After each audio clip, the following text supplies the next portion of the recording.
las voces de los verdaderos protagonistas. En Voces RCN. Verdaderos protagonistas son los invitados a Voces RCN esta noche. Están todos ellos fuera de la cabina, a control remoto por circunstancias de los problemas de transporte. En primer lugar está con nosotros aquí Claudia Julieta Duque, que es periodista y analista. Bienvenida a este programa. Gracias, Juan Carlos. Buenas noches para ti, tus oyentes y quienes van a acompañarme en esta noche. Muchas gracias. Víctor G. Ricardo, excomisionado de paz, ex embajador, bienvenido a este programa. Muchas gracias, Juan Carlos. Muy complacido de participar en el programa. Un saludo para todos los otros miembros de la mesa y, por supuesto, para la audiencia. Gracias. Gabo Becerra, secretario general de la Unión Patriótica, gracias por estar aquí. Un saludo, Juan Carlos, mi saludo a la audiencia, a Claudia, al doctor Víctor G. Y entiendo que el doctor Daniel también, que vamos a estar conversando esta noche sobre temas de coyuntura. Así es. Y Daniel es Daniel Palacios, quien fue ministro del Interior. Bienvenido también a este programa. Un saludo muy especial para ti, Juan Carlos, para Alejandro, para toda la mesa de trabajo y muy especial para toda la audiencia. Gracias. Recuerden que como estamos a control remoto es más difícil interrumpirse, entonces les pido que tengan un poco de paciencia mientras vamos aquí dando paulatinamente el uso de la palabra. Bueno, estamos en paro camionero.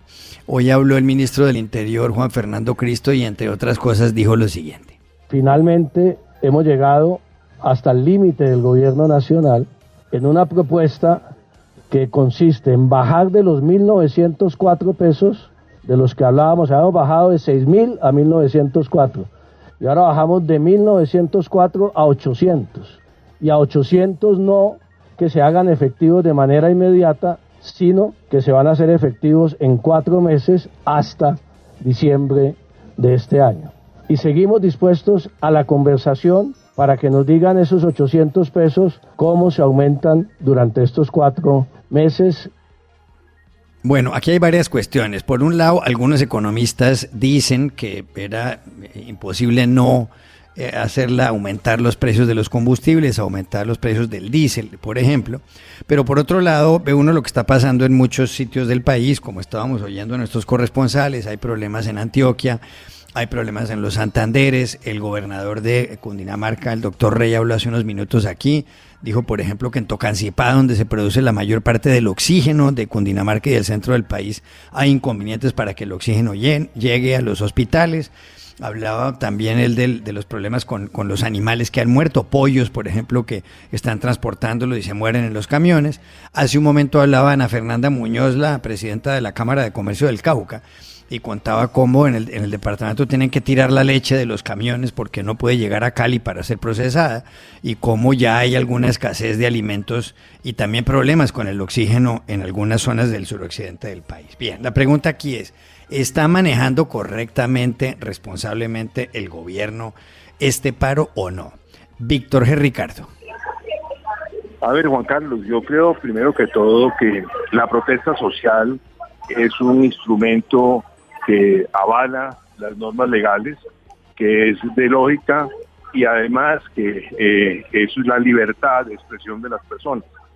Pero una cosa es la protesta social y otra cosa es que se generen hechos que causan daño a la comunidad, la inmovilidad para la libre locomoción de las personas, el hecho de estar trancando la cadena de producción que va a llevar a un desabastecimiento de alimentos, de combustibles, problemas a la salud que se está otorgando, porque ahí además no solamente encarece la vida, sino que también tenemos dificultades en el sentido que pueden perder en vida animales y hasta vidas humanas, heridos que van con urgencia para las clínicas que no pueden pasar por los trancones. Entonces yo creo que hay que mirar con mucha seriedad y mucha frialdad también lo que está ocurriendo. El Estado tiene la obligación de garantizarle a todos los colombianos el derecho a la libre locomoción, a la libertad, al trabajo.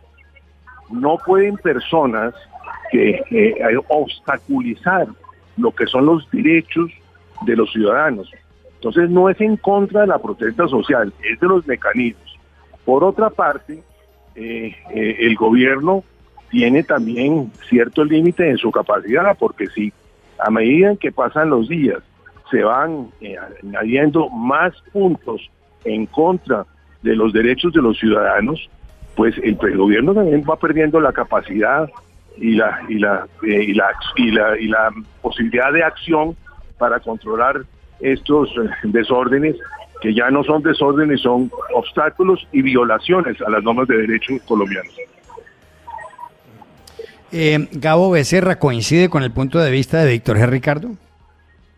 Sí, en términos generales yo creo que como corresponde el gobierno está haciendo un manejo democrático, diría yo, un conflicto que no es nuevo, que expresa un problema estructural que tenemos que ayudar a solucionar en conjunto en medio de las limitaciones fiscales que tenemos como Estado y como sociedad. Ha permitido la protesta. Esa protesta es un derecho que lógicamente siempre tendrá que tensionarse con el respeto a otros derechos, y se está haciendo un esfuerzo por privilegiar el diálogo, no solamente en el marco ya de la conflictividad, sino que previamente hubo reiteradas mesas de trabajo con sectores de los transportadores. El gobierno ha identificado también que muchos de esos voceros que estaban en las mesas anteriores no son precisamente los más representativos de expresiones del movimiento de los transportadores, y no solamente ha escuchado, sino que ha decidido ceder, como usted ya introducía en el programa, la opinión del ministro del Interior, incluso accediendo a modificar el monto, pero no renunciando al deber del Estado a superar ese hueco fiscal, y con otras propuestas que son alrededor de 6 propuestas, donde no solamente se limita el gobierno a resolver el problema del déficit, sino a plantear una política estructural que atienda a los pequeños propietarios, a los trabajadores del sector del transporte, que incorpora el tema de la idea de la transición energética y que va a atender, digamos, de manera más integral, más allá del cobro simplemente o de la exigencia de subir el precio del combustible, de manera más integral el conflicto. Entonces yo creo que ese es el camino correcto, creo que hay que insistir en ese camino y que la sociedad tiene que ir informándose de manera más detallada de cuál es la dimensión del problema, para de esa manera rodear una solución democrática y impedir que haya afectaciones mayores como las que lamentablemente hasta el momento se están presentando en el tema del abastecimiento alimentario, en el tema de la libre locomoción y la afectación a otros sectores de la economía que ninguna sociedad puede sostener. Claro. Daniel Palacios, usted fue ministro del Interior, el ministerio tiene mucho que ver en este tipo de paros. ¿Está manejándolo bien el paro actual el gobierno o se está equivocando? Bueno, Juan Carlos, yo diría 2 cosas. En primero, que aquí hay 2 negociadores, porque hay 2 gobiernos. Uno, lo que está haciendo Gustavo Petro como presidente de la República, y otro, lo que están haciendo sus ministros. Por un lado, Gustavo Petro no ha hecho más nada que insultar y descalificar la protesta, no ha hecho más nada diferente que hacer ataques frente a quienes hoy se manifiestan, descalificarlos, decir que no tienen una causa legítima, que no son libres y espontáneas esas manifestaciones, sino producto de presiones de partidos políticos. Y por el otro lado, ve uno a los ministros tratando de hacer un esfuerzo de sentarse, de dialogar, de buscar llegar a acuerdos y a consensos. Y al final del día ese debe ser el espíritu del gobierno. El gobierno es quien tiene que resolver, el gobierno es quien se tiene que sentar y buscar abrir las puertas de comunicación. Ahora, habiendo dicho eso, y yo retomo algo que le escuché al doctor Víctor G. ahorita, yo no estoy absolutamente para nada de acuerdo con los bloqueos, y creo que hoy esa costumbre que muchos promovieron, incluyendo el mismo presidente y muchos miembros de su gobierno y de su partido, hoy ven las consecuencias de haberlo vuelto una conducta aceptable. Y en eso tenemos que ser muy claros.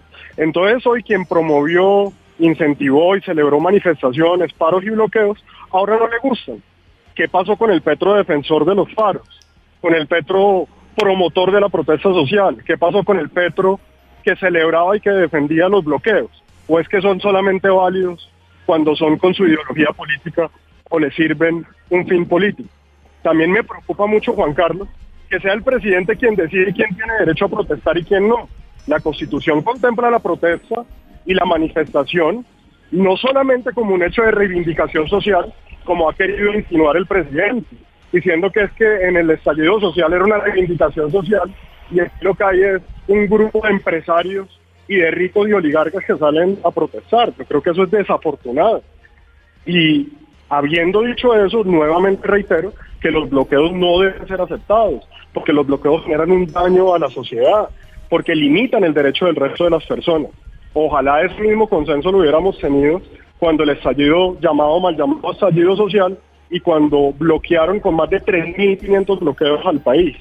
Entonces, en ese sentido también debo decir, y con esto concluyo, que al presidente que vimos en la locución fue un presidente totalmente desconectado con el país, un presidente que no manifestó cómo va a liderar, cómo va a resolver, cómo va a solucionar el problema que hoy afecta a millones de colombianos, que no pueden ir a trabajar, que no tienen cómo regresar a trabajar y que sin duda alguna está afectando la competitividad, la productividad y el desarrollo del país. Claudia Julieta Duque, ¿cuál es su opinión? Bueno, en primer lugar yo considero que el gobierno sí ha hecho esfuerzos un poco mayores, por lo menos de los que vimos en el pasado, en los gobiernos anteriores. Estamos asistiendo a un paro relativamente mucho más pacífico que los que tuvimos que sufrir en gobiernos anteriores, y muy particularmente me refiero al exceso en el uso de la fuerza y a las violaciones de derechos humanos masivas, sistemáticas y generalizadas que se sufrieron durante los paros sociales de los años 2019, 2020, 2021 y 2013 en la época de Santos con el paro agrario. Entonces me parece que sí, efectivamente, pues ha habido y se han visto desmanes en algunas partes, pero celebro que no sean masivos ni generalizados ni correspondan a una orden emitida desde el gobierno central, como sí sucedía en el gobierno anterior y en gobiernos anteriores. Primero eso. Segundo, pues también se nota un esfuerzo de conciliación por parte del gobierno, que es importante. Tercero, pues hombre, con el tema de los camioneros sí a mí me parece realmente complejo ver que ya con una contrapropuesta muy clara, con una reducción, con una posibilidad incluso de que ese aumento sea gradual, todavía no hayamos escuchado una contrapropuesta concreta por parte de los camioneros. Y en cambio, pues sí vemos que persiste como la terquedad frente a un hecho, que es una protesta, que aún no está clara para cuál es la intención. Entonces me parece que sí es importante darle el espacio a los camioneros para que nos digan qué es lo que están esperando, porque claramente, como lo mencionaban al comienzo del programa, pues no se podía continuar subsidiando el precio del diésel. Y eso es una realidad que hasta los economistas digamos más conservadores admiten como una realidad y una necesidad. Entonces, pues creo que sí hace falta escuchar más una contrapropuesta clara por parte del gremio de los transportadores, y por el otro, pues sí, creo yo, frente al tema de los bloqueos, a mí me parece que, al contrario, o sea, yo creo que es la única manera cuando una protesta social puede tener algún tipo de impacto, es que genere también una afectación infortunada para muchos, pero es parte de lo que hay. Lo que pasa es que estos gobiernos anteriores lo declararon un delito, bloquear vías. Entonces, pues está cometiendo un delito desde el punto de vista de unas leyes que se firmaron acá, pero que realmente no tiene por qué ser criminalizada la protesta. Ahora, hay unos desmanes por parte de la policía que se han visto mínimos o máximos, no lo sé, yo he visto menos que muchísimos menos, y eso debe ser investigado sin duda. Hay que actuar, hay unos manuales de Naciones Unidas, unos estándares para el uso de la fuerza en el caso de protestas. Aquí estos manuales se los han pasado por la paja históricamente. Pues me parece que este gobierno ha intentado ir gradualmente tratando, digamos, de evitar la violencia, y ojalá sigamos en ese punto. Y pues hay que esperar a ver los camioneros qué más es lo que quieren, porque ya se les ha dado muchas opciones y no han aceptado ninguna. Entonces, ¿qué es lo que quieren? ¿Para dónde vamos? A mí lo que me parece muy grave es el aprovechamiento político de este paro para intentar desestabilizar más a un gobierno que ya está desestabilizado por sus propios errores. Entonces creo que el aprovechamiento político, que fuerzas políticas que ayer reprimían, que ayer cometían violaciones de derechos humanos, que las aplaudían, que las generaban, que las ordenaban, hoy salgan a rasgarse las vestiduras para decir que pobrecitos los camioneros, ¿no? Eso es una triste realidad de nuestro país con la cual vamos a tener que vivir en cada hecho que sucede aquí, pero yo creo que sí estamos ante un tratamiento mucho más diferente y en ese sentido pues positivo, ¿no? Ya. Alejandro Villegas. Y quiero preguntarles por una columna, o mejor, el editorial del diario La República del día de hoy, titulado La extorsión y el chantaje como deporte nacional. Y dice básicamente que es necesario que los colombianos, especialmente las nuevas generaciones, se den cuenta, leo, que el chantaje y la extorsión como mecanismos para conseguir subsidios o contratos con el Estado son delitos no menores que destruyen la misma sociedad en la que conviven y deben crecer. Hoy es muy difícil que las minorías de profesores, camioneros, indígenas, taxistas y moteros sean conscientes de que colapsar la economía no es el camino, que están ensuciando agua que más adelante deben beber. ¿Será que del tratamiento que le dé Gustavo Petro a esta protesta será el tono con el que se van a desarrollar futuras manifestaciones o bloqueos o protestas, doctor Daniel Palacio? Pues Alejandro, yo lo primero que diría es la protesta social establecida en nuestra Constitución, lo que defiende es la protesta pacífica. Quiere decir, el derecho de salir a expresar la opinión de manera pacífica, sin limitar y sin cercenar los derechos del resto de los ciudadanos. En ninguna parte ese derecho se puede considerar como un derecho ilimitado, como un derecho que genera una patente de corso para hacer lo que se venga en gana, como algunos han querido pretender, que sobre pretexto de una protesta social se puede cometer un delito, se puede vandalizar, se puede incendiar infraestructura pública, se puede lesionar a los miembros de la fuerza pública, o inclusive los bloqueos, que yo sí tengo que discrepar mucho con lo que mencionaban ahorita, pero los bloqueos no pueden ser aceptables como un mecanismo en donde limita servicios médicos, donde evita el ingreso de alimentos, donde genera una restricción al desarrollo económico y a la libre movilidad.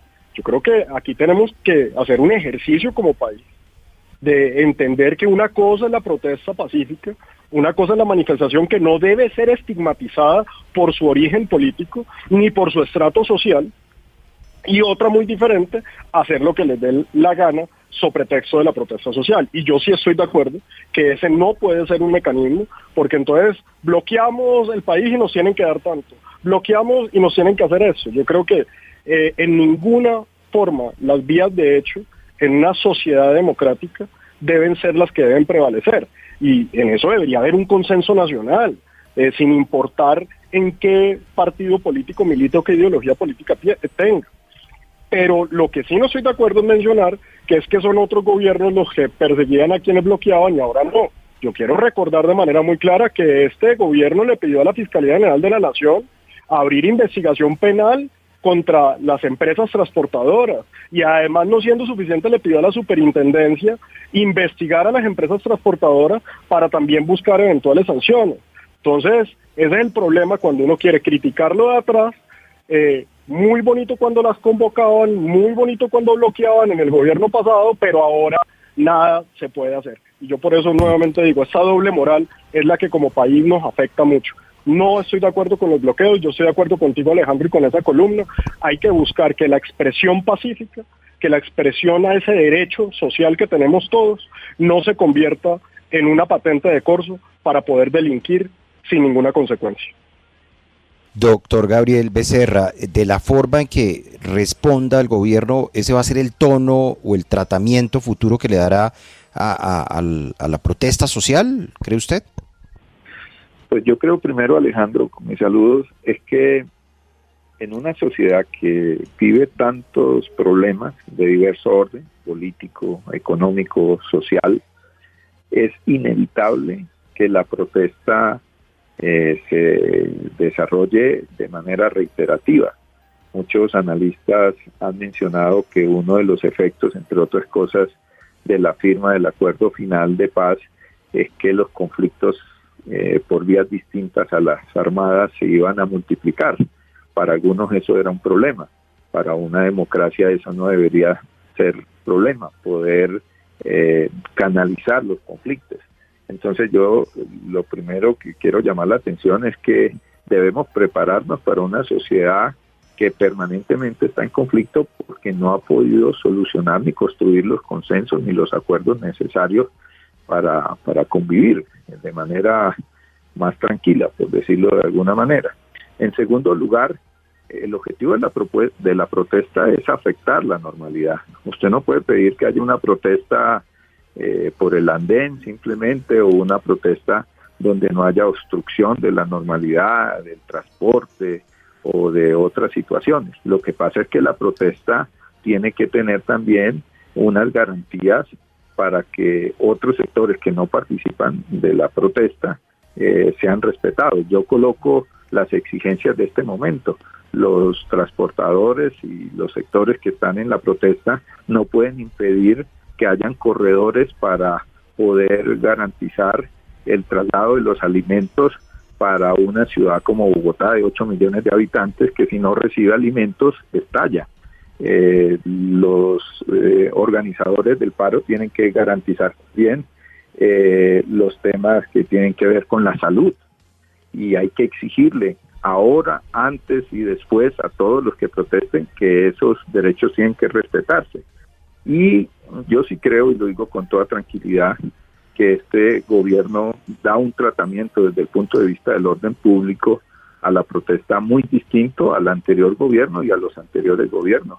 Ustedes no están viendo acá muchachos que están perdiendo las vistas, ustedes no están viendo personas muertas, ustedes ven una recriminación incluso pública del jefe del Estado a la autoridad de policía para que haga valer los reglamentos que existen.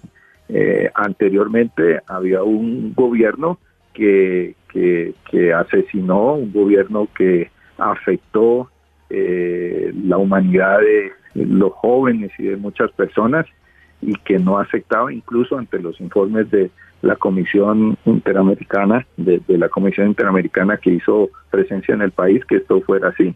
Entonces, yo no creo que este gobierno, y lo digo como parte de su bancada política, sencillamente tuviese un discurso antes y ahora tenga otro, ¿no? Nosotros actuamos con principio en esos temas, y si hay arbitrariedades, yo creo que hay que denunciarlas. Creo que el presidente es el principal interesado en decirle, por ejemplo, a la fuerza pública de que no puede reaccionar con el uso de elementos letales, por ejemplo, en la protesta. Entonces, lo que estamos construyendo nosotros desde la experiencia de gobierno también, porque nunca habíamos podido gobernar propiamente en los niveles nacionales, es un ejercicio de tratamiento a los conflictos que, como lo hicieron, por ejemplo, administraciones como la de Clara López o la de Lucho Garzón en Bogotá, disminuyeron significativamente las afectaciones a la población civil en la protesta. Hubo 1 de mayo que eran invivibles en esta ciudad. En esos gobiernos se pudo marchar con tranquilidad, se pudo ejercer la protesta sin heridos, sin muertos.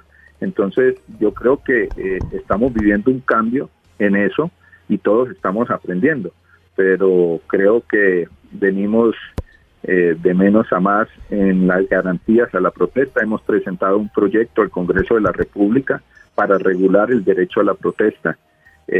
Lo estamos construyendo con todas las bancadas de todos los partidos para poder ganar democráticamente entre todos esas garantías, porque en una democracia donde hay alternancia, los derechos tienen que garantizársele a todos en cualquier momento. Claudia Julieta, usted destacaba el manejo que le dio el gobierno en estas primeras de cambio al paro camionero, pero ¿es que está actuando de una forma distinta la fuerza pública o es que estamos hablando, digamos, de unos camioneros que se han manifestado de una manera relativamente tranquila, sin mayores inconvenientes, contrario a lo que sucedía en el pasado, o el llamado paro nacional o el estallido social? Bueno, vamos por partes.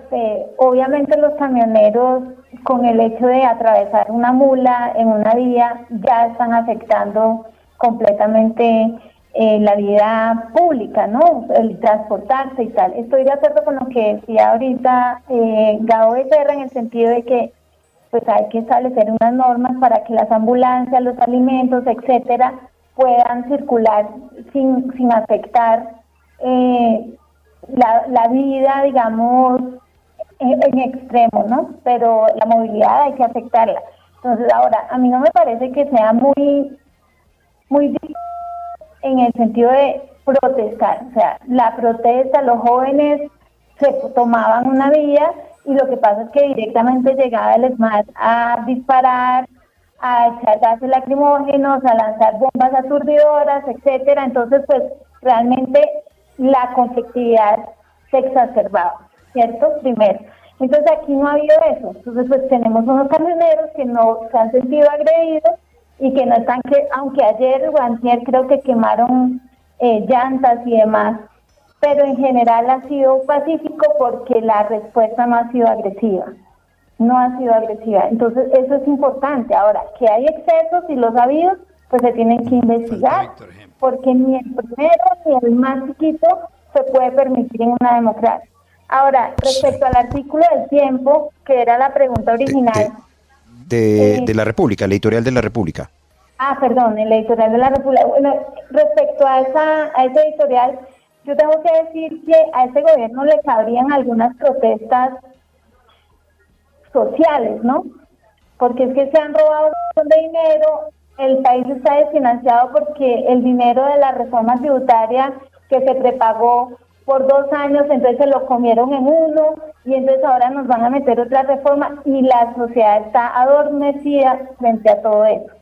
Entonces yo esperaría que no es que sea un chantaje, sino que sea una forma de manifestarse, porque el presidente está usando a las masas, por decirlo así, de apoyo, les pide que se manifiesten para apoyarlo y todo el mundo sale a la calle.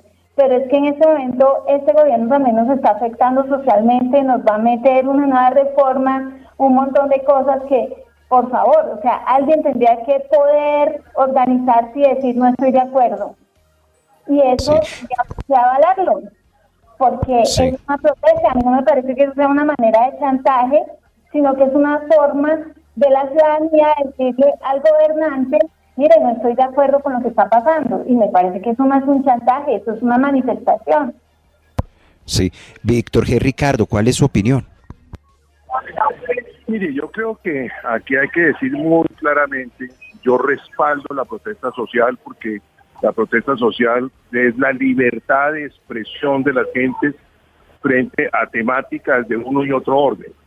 Lo que no puede uno es respaldar la protesta social, pero estar de acuerdo con quienes están coartando la libertad de movilidad, la libertad de movilización de alimentos, de elementos esenciales para los hospitales, de enfermos que van a la clínica, del abastecimiento de alimentos a la ciudad. Una cosa es que hagan la protesta social y otra cosa es que estén obstaculizando los derechos de todos los ciudadanos, en primer lugar.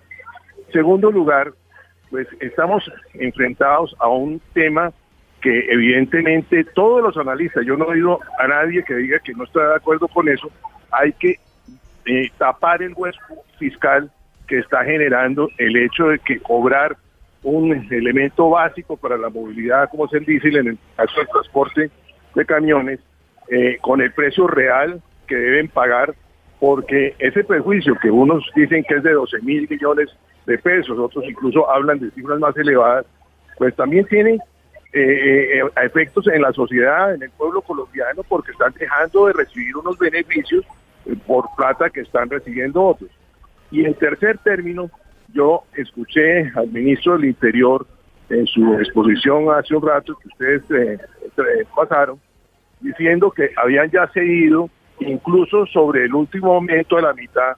Entonces yo creo que aquí, independientemente del análisis que podamos hacer, de las posturas políticas que cada cual tiene, lo que tenemos que hacer es un llamamiento a la seriedad y al compromiso país de todos los colombianos. Así como el gobierno ha cedido, yo creo que también ellos tienen que ceder en pro de los colombianos, no de un gobierno, sino de los colombianos que se están sintiendo afectados por los obstáculos en la movilización que están creando. Se dice, por ejemplo, que en esta expresión de protesta no ha habido heridos, ni ha habido actos mayores que lamentar. Actos mayores que lamentar, Dios, por fortuna no ha habido muertos, por fortuna no ha habido heridos, pero ya pueden causar lesiones a la economía familiar, individual y colectiva de todos los colombianos que hay que solucionar. Entonces yo lo que les haría es un llamamiento a los dirigentes del paro de transporte para que, entrando en sensatez, puedan lograr un acuerdo que levante los paros, que rescaten la movilidad de las personas y que más bien se hagan unas mesas de trabajo en las cuales se pueda diseñar una fórmula real a un problema estructural. Ya, muy bien, vamos a una pausa y volvemos. 8 de la noche, 8 minutos. Continuamos En Voces RCN. 8 de la noche, 11 minutos. Seguimos en Voces RCN con Claudia Julieta Duque, Víctor G. Ricardo, Gabo Becerra y Daniel Palacios. Anoche el presidente de la República, Gustavo Petro, habló a las 7 en punto. Muchas personas decían que el país estaba esperando que el jefe del Estado se pronunciara con respecto al paro camionero, pero él habló sobre un asunto que en su opinión es muy grave. Dijo que había que investigar la compra de un software, el famoso software Pegasus, que sirve para interferir comunicaciones y que está producido por el NSO Group Technologies, que es una empresa israelí, un software que solamente se les vende a determinados gobiernos. Dijo el presidente Petro que era probable que hubiera pagado Colombia o la dirección de la policía $11 millones en efectivo en Israel. Por supuesto, vinieron algunas reacciones, eso fue en el gobierno pasado, de antiguos ministros o ministros que fueron del presidente Iván Duque y personas que estuvieron en ese gobierno que decían que sacar $11 millones de Colombia en efectivo pues no es fácil, que incluso cualquier gobierno que fuese a hacer una transacción de esas tendría que reportarla y que además es legítimo que un gobierno compre un software de inteligencia, pero que lo que estaba diciendo el presidente era pues una gran equivocación. Pero lo que les quiero preguntar es en general, ¿cómo les pareció el discurso? ¿Les parece que el presidente acertó y que este es un asunto gravísimo, como él lo mencionó? ¿Les parece que esto era simplemente un globo para distraer la atención del paro, como decían otras personas? ¿O cómo valoran ustedes la alocución presidencial? Claudia Julieta Duque. Yo creo que me voy a ir por la respuesta de tercera opción, las dos cosas. O sea, evidentemente lanzar esa noticia cuando él tiene esa carta que leyó desde el 27 de agosto, pues sí, digamos, por lo menos es un bad timing, ¿no? Es un mal momento para dar esa información. Lo hubiera podido hacer antes y no lo hizo. No desconocemos pues también el flujo de la información, cuánto tardó en llegarle al presidente, pero sí evidentemente pareciera que con eso él pretendía cambiar los titulares, que todo el mundo estaba mirando hacia el paro camionero. O sea, sí es indudablemente un tema que podría servir de distracción, pero eso no le quita gravedad, ¿no? O sea, es muy grave. Y es muy grave por varias razones. La primera porque es que de este tema supimos en marzo de 2024 cuando un periódico israelí de Haaretz publicó un informe sobre el director de exportaciones del Ministerio de Defensa israelí y básicamente las coimas y los sobornos que él cobraba para permitir exportaciones de tecnología y de ciberseguridad, de software, etcétera, a países y a empresas no santos, y que lo hacía cobrando sobornos. Entonces ellos decían que uno de los ejemplos más escandalosos era el de Colombia, que había pagado 13 millones de dólares en efectivo por la compra del software Pegasus, y ellos hablaban de que las negociaciones habían empezado en el año 2020 y habían finiquitado a finales del 2020. Entonces, no es un tema nuevo, pero hay un ingrediente muy clave acá, y es que esa carta que el presidente leyó, que yo no tengo claro si viene del INPA, que es por decir algo, la unidad de inteligencia financiera del gobierno israelí, o de la unidad de inteligencia financiera del gobierno suizo, porque él menciona en su alocación a Suiza, pero es una comunicación oficial en la que se dan muchos detalles con fechas y todo de 2 pagos por 5,5 millones de dólares, uno realizado el 30 de junio de 2021 y el otro el 22 de septiembre de 2021 por un total de 11 millones, lo cual permitiría, digamos, especular sobre la coima que recibió el señor Yair Kulas, que era el jefe de exportaciones del Ministerio de Defensa de Israel. Entonces es muy grave por muchas razones. La primera, porque es que jamás se habló aquí de un contrato. Aquí se habló de un acuerdo con la Dirección de Inteligencia de la Policía, un acuerdo que fue verbal y que se pagó en efectivo, cual mafia. Segundo, que es una información oficial que se transmite oficialmente al gobierno colombiano. Entonces esto no es simplemente un globo mentiroso que se lanzó ahí para cambiar titulares. Es un mal momento para hacerlo, para informar al país, pero definitivamente es un tema gravísimo. Y aunque algunos medios han especulado de que con ese dinero se compraron 2.600, el Pegasus se infecta, cada licencia es para un teléfono. Entonces hay quienes han dicho que se compraron 2.600 licencias, pero lo que yo he investigado es que 50 licencias valen 6 millones de euros. Luego aquí se hubieran comprado 100 licencias mal contadas, y eso es muy grave, muy, muy delicado. Ya. Daniel Palacios, usted fue ministro del Interior del gobierno anterior. ¿Qué opina del discurso del presidente Petro? Bueno, lo primero, yo sí tengo que decir que es un discurso absolutamente desconectado con la realidad que está viviendo el país, un país en donde millones de colombianos están siendo afectados diariamente por un paro que los tiene limitados en su movilidad, que no pueden acceder a su trabajo, que no pueden regresar a sus casas, un paro que sin duda alguna está afectando la economía, que debería ser el centro de atención de un presidente, y sin duda alguna pues él lo utilizó para hacer ese refrito que ya han mencionado muchísimas veces. No ha sido la primera vez que lo mencionan, ya como muy bien lo expusieron ahorita, han salido diferentes artículos en donde hablaron de una supuesta compra, etcétera, etcétera, lo que acaban de mencionar. Pero yo sí creo que esto no es nada diferente a otro globo presidencial distractor al que nos tiene acostumbrado Gustavo Petro, y que además ha vuelto una costumbre casi que semanal. Toda la semana sale algo diferente, acusa a Duque de dictador, al otro habla de que va a ser constituyente, el otro día que va a ser un fast track, y así nos lleva toda la semana. Entonces ahí hay un factor distractor. El timing de haberlo dicho claramente era para generar un cambio en el diálogo nacional, un cambio en las noticias al otro día. Pero además de todo, yo sí quiero decir algo muy claro. Ustedes recordarán de pronto que cuando el gobierno Petro arrancó, primero dijeron que este software lo había comprado la Presidencia de la República y que tocaba revisar las cuentas de la Presidencia de la República, que porque los recursos habían salido de la Presidencia. Después dijeron que no, que había sido el DNI.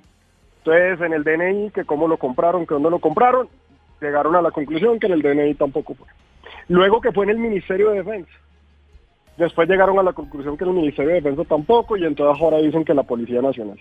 Yo sí quiero ser muy claro que fue este ministro de Defensa, el año pasado, en donde claramente desvirtuó la compra o la contratación de este software. Ahora, ya la Fiscalía ha asumido esta investigación. Hoy la Fiscal General anunció que se sumaba a la investigación de chuzadas que sí se han hecho en este gobierno, que han sido denunciadas, como el caso de la niñera, como el caso de la Corte Constitucional, que también ha dicho que tenía información de que estaban siendo interceptados en este gobierno, y casos tan preocupantes como lo que han mencionado con la modificación a los decretos de las funciones del DNI. Entonces, si ya esto lo tiene la Fiscalía, pues será la Fiscalía la que tendrá que determinar. Claramente, yo, en lo que me corresponde, tengo que decir, no tengo ningún conocimiento de compra de algún software en el gobierno Duque. Tengo entendido que el Ministerio de Defensa también ha dicho exactamente lo mismo. La Fiscalía tendrá que adelantar la investigación para determinar si existe o no existe, porque hoy lo único que existe supuestamente es una plata. No existe ni avión, ni matrícula, ni licencia del software, ni dónde está el software, ni si alguien ha encontrado el software, si a quién interceptaron en el software, qué fue lo que hicieron con el software. Entonces yo creo que aquí quedan más preguntas que respuestas. El presidente tiene una tendencia siempre a hacer unos anuncios o unos señalamientos muy bombásticos y luego se quedan ahí. Entonces yo creería que ya que lo tiene la Fiscalía, a ver si el presidente se dedica a gobernar.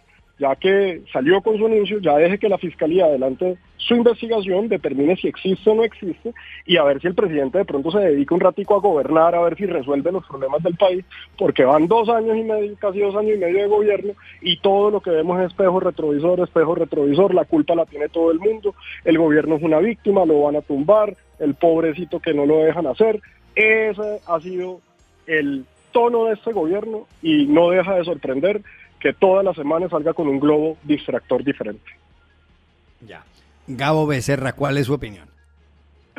Bueno, yo en primer lugar quiero decir que hay que colocar en antecedentes esta problemática muy grave dentro del Estado de Derecho, y es que desde el poder, sea quien sea el presidente, se utilice las condiciones y la favorabilidad que da ser presidente de la República o general de la República para chuzar, para perseguir a opositores políticos o a jueces de la República. Y digo, quiero colocarlo en contexto porque es que en este país se condenaron a más de 20 personas, entre ellas 3 exdirectores del DAS, que pertenecían al gobierno del Centro Democrático y del doctor Álvaro Uribe Vélez, que la justicia, a través de un proceso judicial, comprobó que idearon, planearon, ejecutaron acciones para chuzar, como se dice en el argot popular, la alta corte de la justicia colombiana, a periodistas reconocidos y a líderes opositores. Esto no es un invento, esto no sucedió en otro país, esto sucedió en Colombia, y quien nombró a esas personas fue el presidente Álvaro Uribe Vélez. Entonces, en un país donde han sucedido cosas de este calado, que llevaron a que se liquidara una institución como el Departamento Administrativo de Seguridad, una información que proviene de un Estado democrático, como es una autoridad que maneja los temas financieros en Suiza, a propósito del movimiento de recursos económicos, del movimiento de personas que colocan en entredicho toda esta información que podría derivar en el uso, en la compra ilegal y en el uso de un software para mantener una práctica durante otro gobierno de este mismo partido, no es cualquier cosa para la democracia de un país. Por eso yo creo que lo correcto fue lo que hizo el presidente Petro, levantar un poco la opacidad de esa información que había, dársela a conocer a la ciudadanía, advertir que ahí hay una un riesgo muy grande y pedirle a las autoridades que investiguen. Yo no me voy a adelantar a condenar a nadie, pero creo que el expresidente Iván Duque, que no ha dicho nada, el general Vargas y el general Mojica deben responder ante la opinión pública y ante las autoridades frente a estas denuncias. Serán las autoridades judiciales, no nosotros, los que absorbamos o condenemos a las personas que han sido mencionadas. Pero esto es algo muy grave en el contexto de lo que ha sucedido en Colombia durante los últimos años. Entonces yo creo que si bien es cierto para algunas personas el presidente no debió haber hecho la intervención anoche, sino hacerlo otro día, etcétera, etcétera, no hay que quitarle la importancia a la información que se ha dado a conocer a todo el país y que es bueno que la Fiscalía investigue. Claudia Julieta Duque había dicho algo con respecto a algunas investigaciones que había hecho con respecto a este asunto. No sé si quiere agregar algo. Sí, yo quiero agregar que yo sí he estado investigando este tema desde que salió en marzo de 2024 y lo he hecho de manera bastante juiciosa y lenta, no para sacar titulares ni defender a nadie, ni tampoco atacar a nadie directamente y sin pruebas, pero lo que sí he encontrado yo es que hay una serie de secuencias aquí que explican muy bien lo que ha sucedido con este tema del software Pegasus y muy particularmente la existencia de acuerdos verbales no escritos para la entrega de ese software. Y no importa lo que digan los anteriores funcionarios del gobierno de Iván Duque, esto reviste una gravedad enorme y también implica responsabilidades de carácter penal. Aquí hay que ver que desde el año 2020 se puso en marcha el TLC con Israel, que había sido aprobado o digamos firmado desde el 2013, pero no había sido puesto en marcha. Se puso en marcha en el 2013 un tratado de libre comercio cuyo énfasis eran temas relacionados con ciberseguridad, ciberdefensa, guerra electrónica, seguridad fronteriza y algo más respecto a intercambio de bienes y servicios de otro estilo. Pero el TLC con Israel tiene un énfasis y un foco específico en el tema de ciberseguridad y guerra electrónica, etcétera. Aparte de eso, en el gobierno de Iván Duque se creó un grupo bilateral de trabajo entre Colombia e Israel y se creó un comité directivo de alto nivel, un organismo bilateral para definir muchos temas. En ese sentido, hubo viajes de ida y venida durante los 4 años del gobierno Duque, pero muy particularmente a partir del 2020 de diferentes funcionarios de ese gobierno. Entonces esto no es que se lo sacaron del sombrero. Y como digo, este escándalo nace en Israel. Yo no escuché nunca antes que de ese software hubiera hablado el gobierno. Creo que el exministro Palacios se está equivocando ahí. Lo que sí hay que recordar es que el año pasado, en junio, en plaza pública, el presidente de la República, en un discurso que fue muy incendiario contra los periodistas y que nos atacó feo, dijo, entre otras cosas, que al llegar a la presidencia ellos habían encontrado un aparato, él habló de un software, desde el cual se interceptaba y que él se lo había entregado a la policía para que la policía hiciera algo con eso. Y nunca nos explicaron qué software era, ni qué aparato era, ni por qué lo encontraron en la presidencia, ni absolutamente nada. Entonces sí creo que aquí hay otros temas.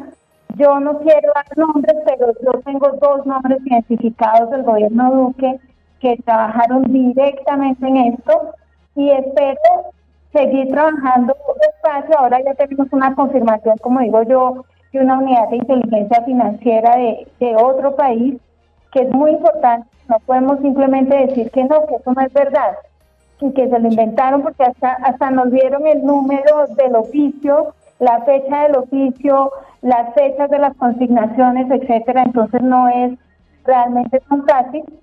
Y por supuesto que esto no se reportó ni en el empalme, ni está en los documentos que se le entregaron al nuevo gobierno, porque es que esta fue una acción mafiosa.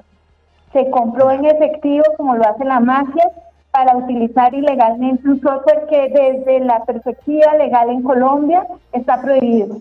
Entonces, claro que eso no lo íbamos a encontrar en los informes de empalme, ni los íbamos a encontrar en los reportes de año a año. Eso Sí. tiene que haber gastos reservados u otras cosas de las cuales tal vez se dinero. Ya, es que como nos queda un minuto, quiero darle la palabra a Daniel Palacios, que fue ministro, porque yo entiendo que todas esas cosas habrá que probarlas, pero no sé si Daniel Palacios en el 50 segundos que restan quiere responder. Obviamente, pues para no decirlo, o sea, tanto se esforzaron para esconderlo que dejaron una factura. Se hace todo un esfuerzo de llevar plata en efectivo para facturarlo y declararlo en Israel. Hombre, yo creo que serán los primeros mafiosos de la historia que ocultan pero dejan factura y hacen la transacción para que quede registrada. Pero por otro lado, aquí no podemos confundir que hay una clara relación, o sea, eso que acaba de mencionar ahorita, hay una clara relación de intercambio de inteligencia entre Colombia y Estados Unidos, Reino Unido e Israel. Aquí la colaboración en materia de inteligencia para lucha contra el terrorismo y contra el crimen organizado que existe con estos tres países viene de vieja data y además es amplia y es clara. Entonces tampoco podemos aquí a venir a decir que es que porque existe una relación de intercambio en materia de seguridad nacional entre Colombia e Israel que viene de muchos gobiernos, eso es una prueba de que existe una actividad o una acción ilegal. Yo, como lo había mencionado ahorita, creo que eso es más bombástico que cualquier cosa. Sí lo ha dicho desde el comienzo, es más, lo dijo desde la campaña cuando salieron los petrovideos, que eso había sido producto de una chuzada del gobierno de Iván Duque, y lo dijeron primero que había sido de la presidencia, luego que había estado en otras partes, eso está documentado ampliamente. Y yo sí quiero dejar, como no les gusta a este gobierno que los indiquen de cosas sin pruebas y sin condenas, pues no hagan lo mismo, dejen que la fiscalía investigue y que sea la fiscalía la que determine si Petro le volvió a mentir al país, como siempre, si utilizó otra bomba de esos globos que utiliza para distraernos, o si existe algo de veracidad. Creo que todos sabemos para dónde va, porque ese gobierno lo que se ha caracterizado es por mentir descaradamente. Bueno, se nos acabó el tiempo. Gracias, Claudia Julieta Duque, por haber estado aquí. Víctor G. Ricardo, Gabo Becerra y Daniel Palacios. Y a ustedes los espero el lunes nuevamente en Voces RCN. 8 de la noche, 31 minutos.